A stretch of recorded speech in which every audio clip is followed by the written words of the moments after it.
să nu faci șușu în piscină. Păi mă băiatule, nu claxona la semafor sau te grăbești cumva să-ți iei haine din obor? Nu ești tu un pic cam prost, un pic cam prost, nu foarte mult.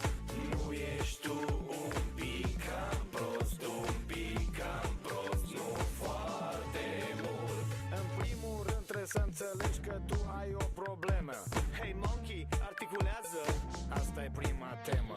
În al doilea rând, suntem fan când tu pleci acasă. Nimeni nu vrea să-ți vadă toate cheile pe masă.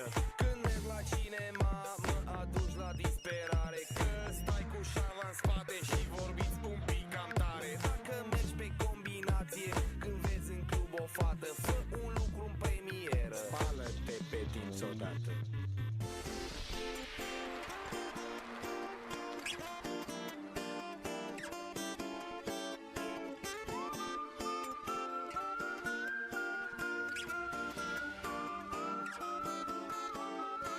Nu ești tu un pic cam prost, un pic cam prost, nu foarte mult.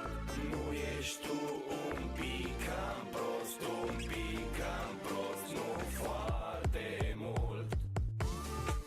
Așa un pic, așa un pic, așa un pic, un pic, un pic, foarte un pic, cel mai un pic.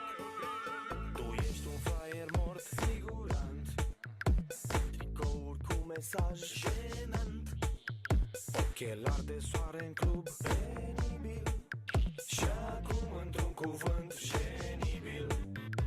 Mulți ar spune ceva, dar poate n-au tupeu. Nu-i nimic, mă sacrific și îți spun eu. Ar fi bine să înțelegi că nimeni nu te place. Te rugăm frumos să pleci și să ne lași în pace.